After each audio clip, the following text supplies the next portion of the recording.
We've tested every major e-commerce platform, and today we're gonna be ranking them from best to worst to help you decide where to start.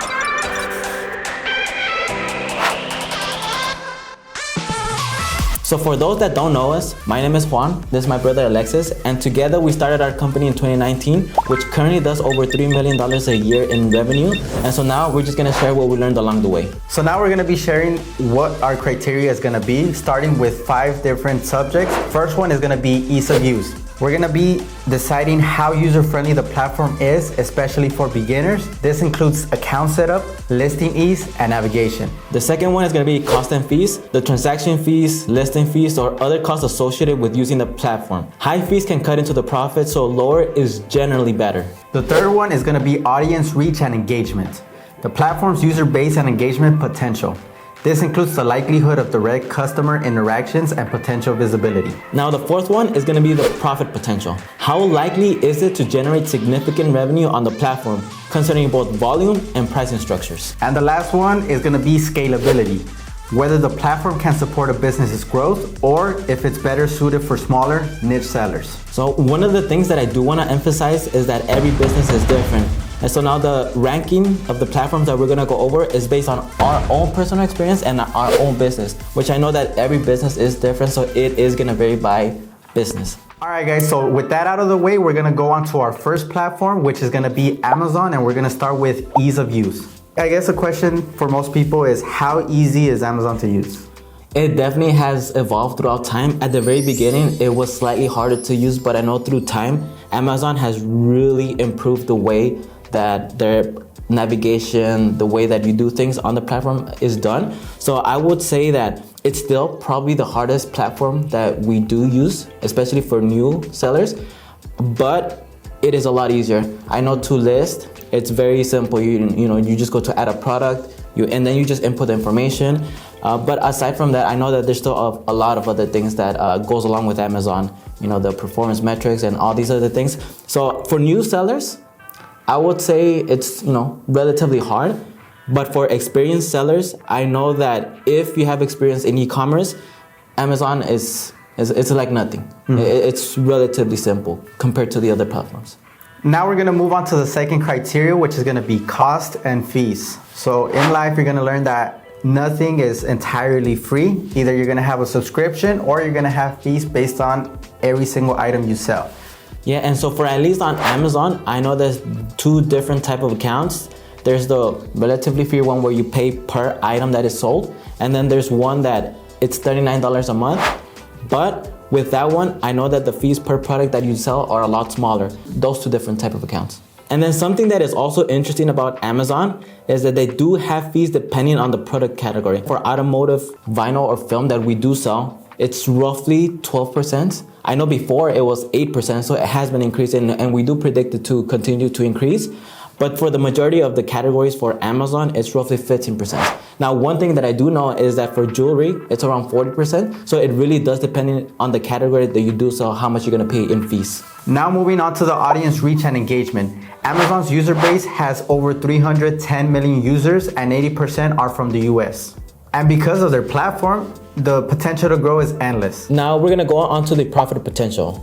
Now on Amazon, there is a lot of potential for profit to be made, mainly just because of the user base. Essentially, Amazon does the marketing for you, so you don't have to spend money on advertising, reaching out to customers. Amazon just delivers those customers to you, and so you don't have to spend that money on marketing, meaning that more profit for your business. Moving on to the next one is scalability. So Amazon, because they have a big net of customers, it's easier for you to scale. How my brother mentioned that they already have the customer base and they're just gonna charge you per item sold. So if you're a business that has a brand, you could grow your brand on Amazon. So when it comes to rating Amazon, for our business, I would rate it as an S tier. Moving on to the second platform, we're gonna talk about Shopify, and we're gonna start with the ease of use. So question for you, Juan, how easy is it for someone to just pick up Shopify?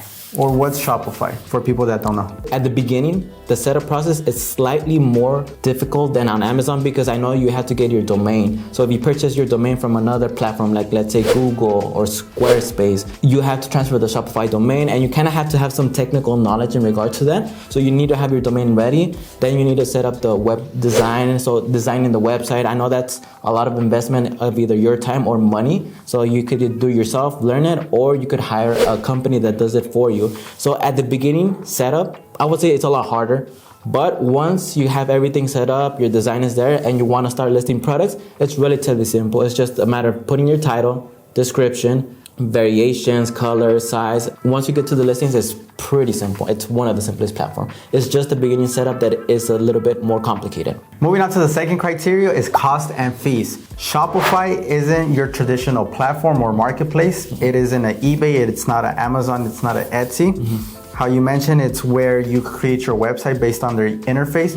Now, what are the costs and fees associated with having a Shopify store? Yeah, so I know that there's different tiers of memberships that you can have on Shopify. I know there's the free one, I know there's the middle one, and then I know that there's even more, the advanced, even the wholesale one. We pay us roughly $80 a month, which is, pretty low on the lower end. At the same time, one of the things that I do like about Shopify is that aside from that monthly subscription, the fees that are associated with selling a product on Shopify are a lot lower than on Amazon or Etsy or eBay, because it's not, let's say, a platform that advertises or has customers. It's your site, you have to do the marketing, but because of that, the fees are a lot lower. One thing I will add is that the percentages, you're gonna find some as low as 0.6% and some as high as 2.9%. Moving on to the next criteria, we're gonna be talking about audience reach and engagement. Because Shopify is very self-driven, you're gonna have to drive traffic onto your website, and you're gonna be doing that through social media, through paid ads, and through word of mouth. Yeah, so when it comes to the profit potential, it's extremely high if you know how to market your products and services to the website. If you're good in social media, if you're good with running ads, the profit potential is extremely high on Shopify because you have to drive the customers to your website. You only have to pay the transaction fee, which, like how you mentioned, it's very, very small. So when it comes to scalability, I know that because it is gonna be your own website, you could grow your Shopify store as big as you want. Yeah, and one of the things that I did wanna add is the customers that do shop on your Shopify website are your customers. Because I didn't mention it before, but Amazon, the people that buy from you, that's Amazon customers. eBay, those are eBay's customers. Etsy, those are Etsy's customers. But on Shopify, you gather their email, you gather their information, you gather their addresses, you gather their information. Those are your customers. So the ability to email market them, to directly, go on Google and find information and market towards them, it's a lot more scalable than on the other platforms. So those are your customers, and with that, it's a lot more scalable. And with all that being said, now we're gonna go on to the ranking, which for Shopify, we're gonna give it a rating of A tier. Moving on to the next platform, we're gonna be talking about Etsy. So question for you, Juan, how easy is for someone to pick up Etsy if they're new to e-commerce? I will say that it's probably the easiest platform that you can use, because once you sign up for the account, it's a matter of just email, password, and that's it. You start listing, you sell a new product, put in the title, you put in the category, you put in the description, you put up any variations, list, and that's it. One thing I will say is that I know that each platform is gonna be different. They're gonna be catering to different demographics. Who is Etsy for? Etsy is primarily for the arts and crafty people, or for businesses that actually make stuff. Printed t-shirts, crafts, decals, stickers, things that are made. So it is really for those kind of sellers and people. I know that it's not for the companies or people that sell products, physical products, like products that have UPCs, products that have that aren't manufactured per se. It's more of an arty crafty type of platform where you can really excel a lot. You sell those things and you get on that platform. Yeah, so a lot of custom stuff, custom t-shirts, custom wood, custom engravings, anything custom, you'll thrive. Yeah, and then just when it comes to the cost and fees, I know that it's one of the platforms that has the lowest ones. So for the store setup fee, it's $15. The listing fee, it's 20 cents an item, and that can always change. A few years ago, it was 15 cents.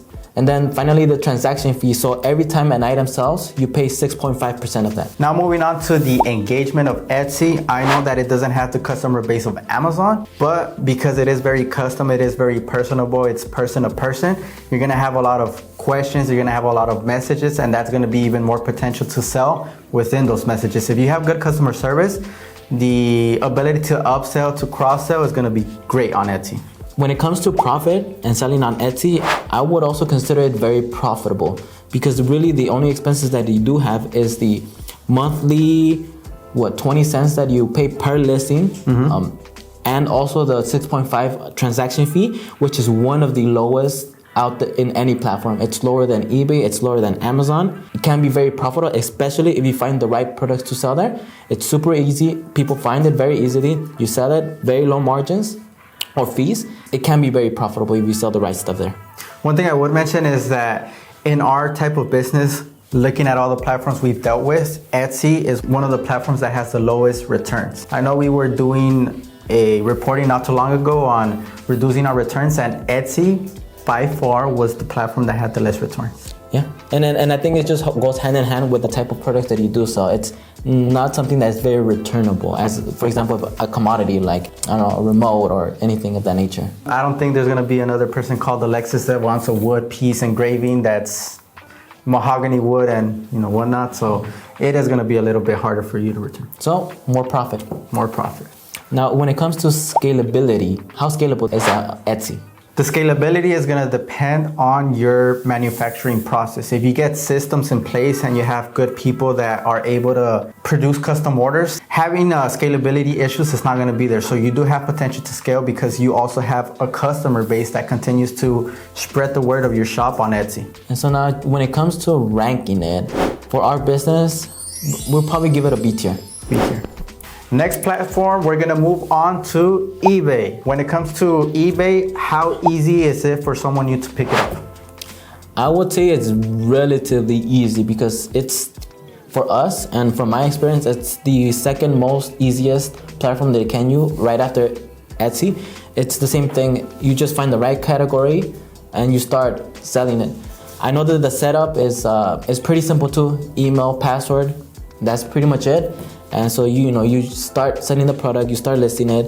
Same thing, title, description, any product features, variations, shipping is another thing that you have to set up. So it's pretty straightforward. It's a matter of just following the instructions, just going down the lines and inputting the right information. And so it's pretty simple. Shipping, you could also ship from there. You don't have to get any shipping software. So it's extremely easy actually selling on eBay. Yeah, and one thing I will say is that that's where you began selling. And that's one of the reasons why I say it's relatively simple is because of at 17, 18, we had some things just lying around, Xbox games, what other things? Cleats. Yeah, and cleats, I remember you sold them. And it's really simple. You just took your picture on your phone, put your title, put the description, the price, set the price, shipping, sold, published it, sold within a matter of days, and that was it. You shipped it, followed the instructions, good to go. Now moving on to the cost and fees. eBay has different ways you could sell. You have your traditional, you list something up with a set price, but you're also gonna have your auction price. So fees are gonna be determined based on what you sell. So for casual sellers, the cost is gonna be free. For store packages, if you have over 250 listings, they're gonna be starting at $5 a month. Yeah, for us, because we have several thousand listings, I can't recall exactly the tier it is, but it's towards the middle where I believe it's up to 10,000 listings and we pay, I don't want to lie, but a couple $100s a month. So it only makes sense if you have thousands, tens of thousands. Some stores have hundreds of thousands of listings. It only makes sense there. But if you're just starting out with a few items here and there, it doesn't make sense to have a store. Now, if an item sells, eBay takes 13.25% or lower depending on the category, plus a per order fee. For orders $10 or less, the per order fee is 30 cents. For orders over $10, the per order fee is 40 cents. So now moving on to the audience reach and engagement, how likely are buyers to be on eBay? At the beginning of the .com era, eBay was the most popular e-commerce transaction site that there was. So it was very popular, but I know with the rise of Amazon and other platforms, it kind of went down. But to this day, from our experience, from us selling clothing to what we saw now, it's still a very, very popular platform. I would say probably the second, if not the third most popular platform that you can sell on, depending on the items that you do sell. So it's still very, very big out there, and we do get a lot of sales from there. Yeah, and one of the reasons I think why that happens is because of eBay Motors. I know that eBay is really cracking down on because eBay used to be known for, scams? Yeah. And people posting on a computer and then they send you a box of clothing. So that used to be the case for eBay. I know, however, eBay is cracking down, so they came out with eBay Motors. And for us, it benefited us because I know that people have more confidence on eBay, which is really good for us. Also, one of the things that we did forget to mention is that eBay is very known for selling collectibles and also very popular with the automotive enthusiast. So it's very, very popular with those two categories. And luckily, we happen to sell automotive stuff. So it's very popular and it benefited us quite a bit. So now moving on to the profit potential. I know that there's different ways you could set your prices, but how likely is the new user to make a good profit or a good amount of money when they first start out on eBay? It really does depend on the items that you do sell, but there is a lot of, room for profit. On eBay though, I know that one of the things that is very popular there is that people negotiate on the price. People send offers, people always ask for a lower price. So there might be situations where you do have to lower your prices down a little bit because it's just the demographic and the user base of eBay. They tend to be very negotiating. They tend to get the best price. And so is it profitable? Yes, but it might not be as high as other platforms. Now, when it comes to scalability for eBay, it is very scalable. Our first business when we started clothing, back in 2016 to 2017, we were able to reach $170,000 in revenue. Most of it was coming from eBay. Now in our business, we're also growing it and it's a good portion. I believe it's over $250,000, so around over 250,000 just coming from eBay in revenue. So scalability is there. Yeah, so I would say it's very scalable to get to a small, medium-sized type of business. But if you want to get into the millions, tens of millions, it's very hard on eBay just based on the amount of customers that they do have and it really does depend on how far you want to go. So in that sense, if you want to become, a multi-millionaire, sell, hundreds of millions, it's very hard on eBay. But in the hundreds of thousands, in the millions, it's very doable. With all that being said, for eBay, we're going to give it a ranking of a B tier. I know we've gone through all the major platforms. However, we also have honorable mentions, starting with Bonanza. Yeah, so all these platforms we've sold on, and so we have a good understanding of those. So Bonanza, I would rank it a C tier. I know there's a lot of categories that you could sell on, and not a lot of people heard of Bonanza because I know the only reason why we found out about Bonanza is because on Google we typed in, what platforms are you able to sell on? So we started selling on Bonanza. I know that the fees are pretty high. So it really just, again, depends on the type of items that you do sell. But for our business and from our experience, we would give it a C tier. Moving on, not a lot of people know this, but you can sell on Walmart. At the beginning, they were extremely strict. It had to be by invitation only. Through time to compete with Amazon, I know they opened it up for more sellers to sell on there. For us, in our particular products, it's not necessarily the best platform. If you sell commodities or things like fridges, TVs, things that you would typically buy at a Walmart, you would do extremely good. But for us, things that are not necessarily essentials or commodities, we didn't do that well. But it has sold okay. And so with that being said, I would probably give it a C tier. And so now moving on to other platforms, Offerup, I think everyone's familiar with Offerup. It's person to person, in-person, local. Poshmark is another one that we used to sell when we sold clothing. Mm-hmm. And that one, it's just used clothing. It could be new, but typically you sell used clothing.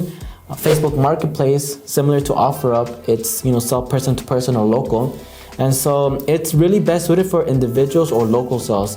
And so with that, it's very limited to the type of audience that you can reach. So with that, for our business, we would probably give it a D or F tiers. Now that we've gone through all the platforms, we're going to give a quick recap starting with Amazon. Amazon is good if you want to scale. It has a lot of customer base, and even though it has a high fee, for us it's 100% worth it, which is why we're going to give it a S tier. And one of the things that I do want to add to that is that why we gave it an S, because I know we were focused on other platforms, but just looking at everything, we're putting everything into Amazon because it just has the most potential. So with that, it for us, it would receive a super S, if I could say. Super S, so SS.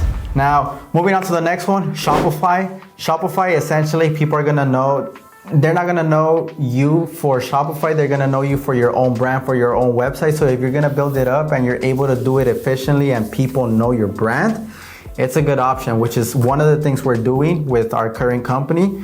So for Shopify, we're giving it an A. The next one is gonna be Etsy and eBay. I know that each one is gonna have different things. On Etsy, you're gonna have your custom, more personable stuff. On eBay, it's a lot of auction. It's meant for people that wanna find a certain part for their car or electronics, used stuff, auction-based collectibles. For those two platforms, we're gonna give it a B tier. Now for Bonanza and Walmart, for us, it's good, but it's not good enough. It might be good for other people, but for us, for Walmart and Bonanza, we're gonna give it a C tier. Offerup, Poshmark, Facebook marketplaces, those are platforms that are best suited for resellers and liquidators. But for us, it doesn't make too much sense, which is why we're giving it a D and an F rating.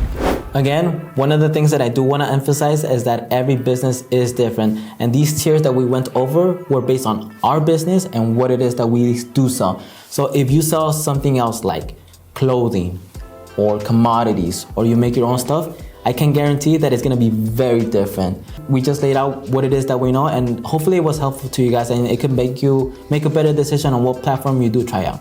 Now, if you're interested in how to make more money online, make sure to watch this video on how to start your e-commerce business. However, if you like behind the scenes business content, make sure to check out this video. But with that being said, we'll see you on the next video.